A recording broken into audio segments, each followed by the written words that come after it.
Welcome students. Welcome to the second project that we'll be doing. And today we are going to be doing wash paintings or watercolor paintings of under the sea. So that's fun.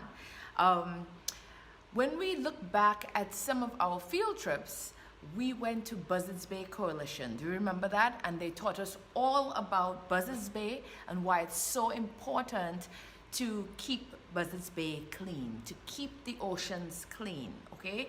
So in our area of New Bedford and all of the surroundings around us, all of our water, when it rains, all the water goes into Buzzards Bay, okay? And remember, you learned the importance of that, and that's why it's important not to litter. If you litter in one area, it's gonna all end up there, okay? So today, I want us to do a project where we thinking about our oceans and thinking about clean oceans. What does that mean? What does that mean for the animals in the ocean, right? So we want to do a beautiful underwater seascape and show what a healthy ocean would look like. And you can now piece in different things that you want. You can make yours of underwater fantasy, but I would like you to also incorporate certain creatures, animals that you think would be in our waters.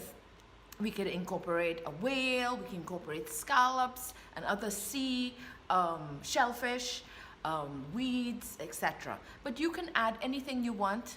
You can add fantasy elements if you want, like a mermaid or a sunken ship or whatever. But I'm gonna get you started and show you some techniques. What we're gonna do, we're gonna work in watercolor. Of course, I always say use what you have. So I'm going to use the acrylics. You can use acrylic paint, believe it or not. You just have to thin it down, and that is called a wash. And I know all of you know about washes. A wash is a little bit of paint and a lot of water. So it gives you a watery effect. Something else really cool we're going to learn.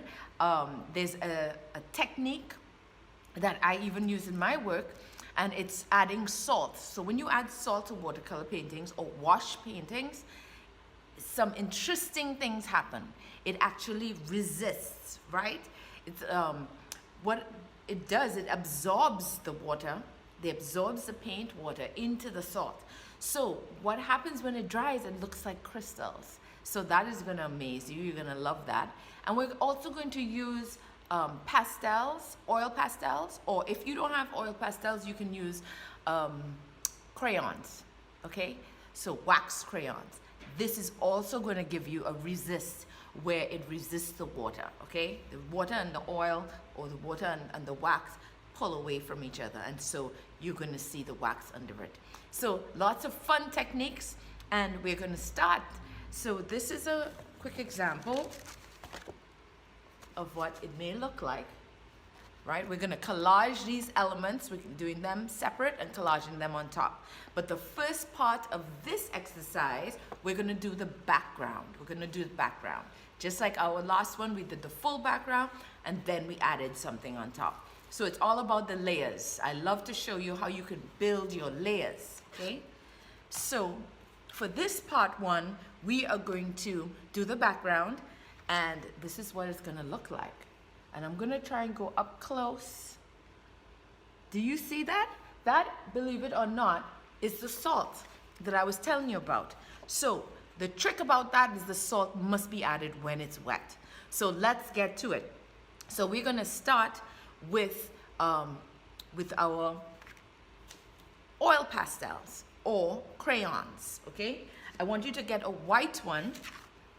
And this is just something that you're gonna do where you're gonna take a white pastel or crayon and you're just gonna make wavy lines, just a few on your page, okay? You're gonna make wavy lines on your page, and what that does when we put the wash over it, you might see some of those lines come through. It's very, very subtle, but it kind of feels like almost like water, crystal, you know, the light coming through the water, okay? Now, we have our paper. We're going to use watercolor paper. Of course, if you don't have watercolor paper, you can try something else. but try and get a heavier, sturdier paper. So we'll see what we can do. But today I have a watercolor paper. I had a large sheet, very large sheet, and then I cut it in half. So I have half to do my background, and my other half, we will do the other elements in the painting that we cut out and put, okay? So this first part is going to be our background. We're going to start with our crayon or oil pastel, and then we'll do our wash. So let's go. Good. All right, so this is I have a little piece of white pastel, oil pastel. So either oil pastels or crayons, okay? And here on my white paper, and I'm just making a wavy line. Sometimes you see this, sometimes not, but it gives a subtle, you might see some of them, not all of them. It gives a subtle effect.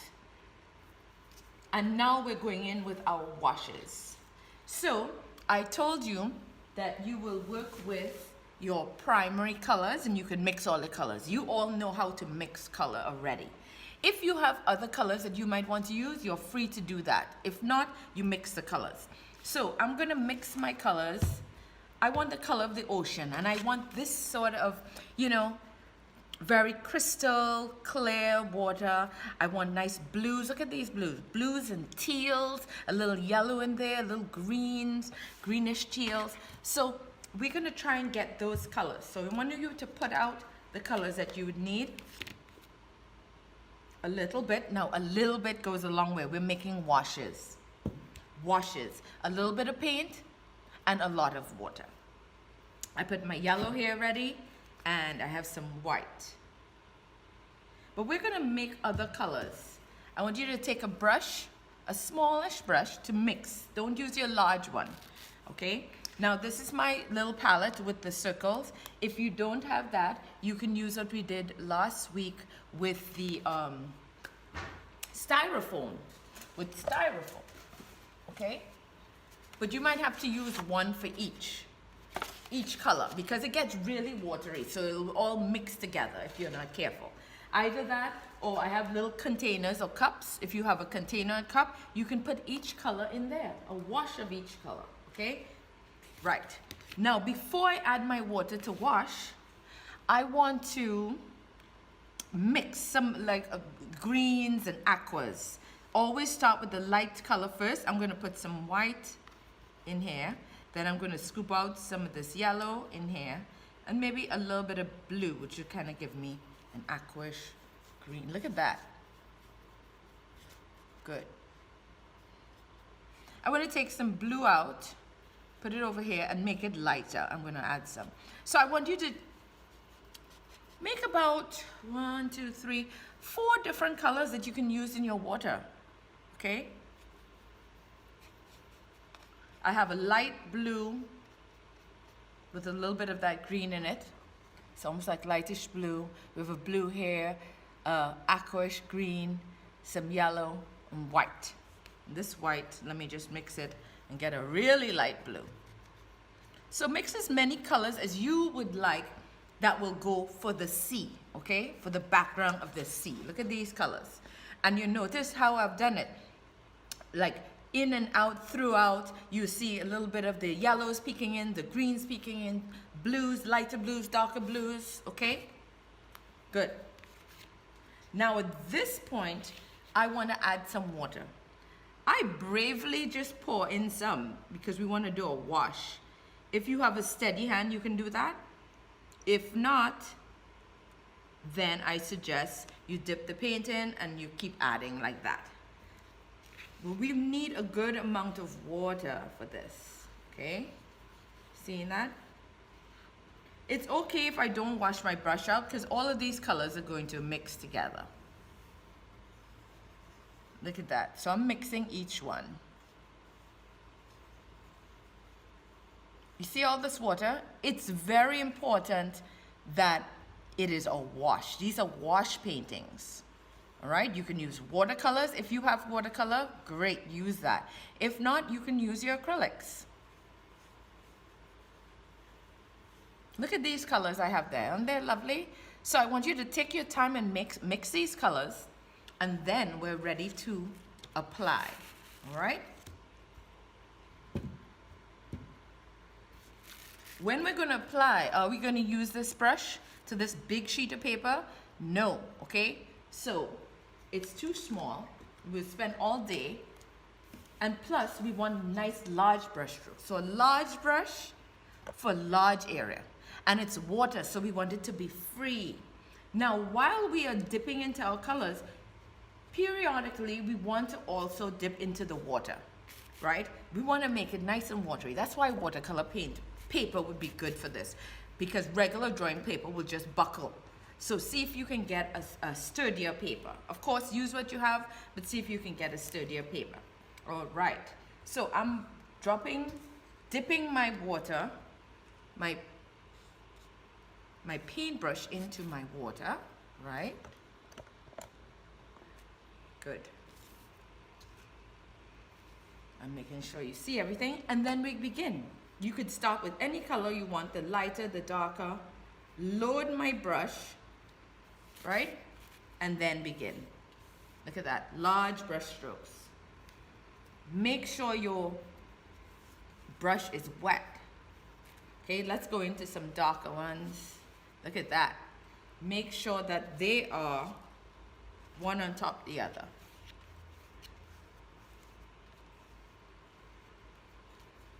Right?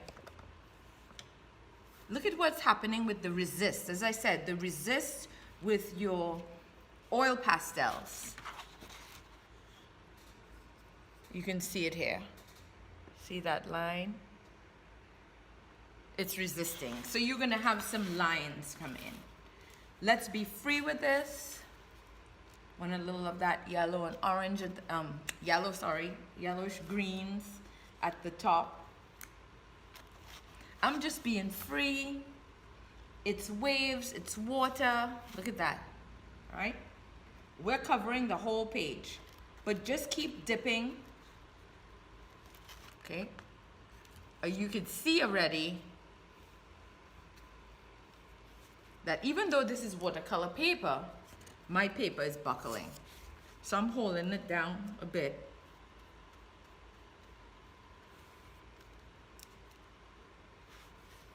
I go a little darker at the bottom. It's up to you, but long brush strokes, okay? Long, smooth brush strokes. This is a wash painting. The other paintings we did when we did silhouettes, right? We use plain paper, we used thick paint throughout. Now this is very important. We do not want our paper to dry, because this is the trick right here. You could I'm keep adding like even plain water, going back and forth. I'm putting a lot of it. Why? Because it's water. And now for the trick. Now for what I was telling you about. This is my salt, regular table salt that you can get at home. Go in the kitchen, ask your parents or guardians for some salt. Take a nice big pinch and you freely drop it. Drop, drop, drop. You're not putting handfuls, but take a nice big pinch and evenly go through the work. Now remember, this only works if the paint is wet. If the paint is wet. Look at that. You see? Isn't that wonderful? So what happens is you have to leave it. You have to let it dry and you'll be amazed. I know you want to see it right away, but it takes a little time. You could take, you could actually start seeing it in a few minutes, but it'll really look much better when it's fully dry, like even an hour or half an hour. But monitor it and see, because you don't want to go into the next level until this is fully dry. And what's gonna happen, these just look like spots, but what's happening is that the watercolor, right, and the water in the watercolor, is being absorbed by the salt. The salt is absorbing it, it's pulling it in. And when it pulls it in, it creates this crystal effect. You will see crystallines, right? When it's dry, you're gonna have the salt on top and you just dust it off. Not now, only when it's dry. So again, let me just show you what the dry one looks like. Look at that. That is absolutely beautiful. What this is doing is giving just a lovely backdrop for your watercolor. Yeah, it just gives a lovely backdrop for your watercolor under the sea paintings, okay? So that was part one. You're gonna use your washes. You remember what a wash is? A little bit of paint, a lot of water. When you do these long brush strokes, the paintbrush must always be filled with paint and water, washes. It will not work if it's dry or if it's thick paint. You don't want to paint on thick paint straight from your tube. Remember that. It must be a wash. And you also will see some of the resist from your pastels underneath. You may not see all of it. I'm just seeing maybe one or two, but it still gives a nice feel, okay? So remember that, and that is your first part of this project, all right? And I'll see you in the second part when we start doing the elements and gluing it on top, okay? See you, bye.